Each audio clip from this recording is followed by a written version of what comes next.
नमस्कार. तर आजच्या समाजाची रिअलिटी आज मी तुमच्यासोबत शेअर करणार आहे.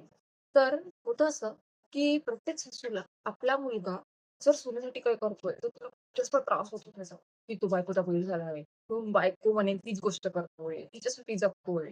ती म्हणेल ती गोष्ट तिला आणून देतोय. तिच्या सगळ्या गोष्टींची केअर करतोय.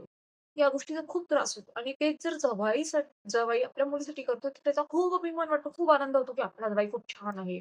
मुलीला जपतो, मुलीला हवी ती गोष्ट देतो. मग मुलगी म्हणेल ती पूर्व दिशा असते.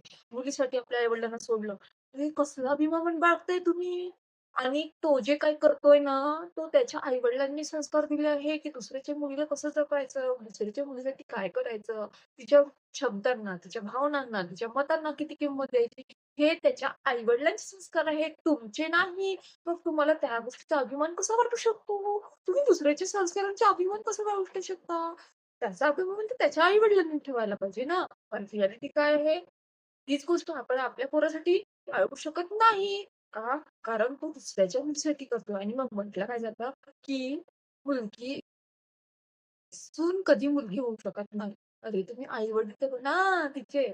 पोरगीच नक्की बरे. पटत असेल तर मनाला वळून बघा आणि 4 लोकांना शेअर करा. धन्यवाद.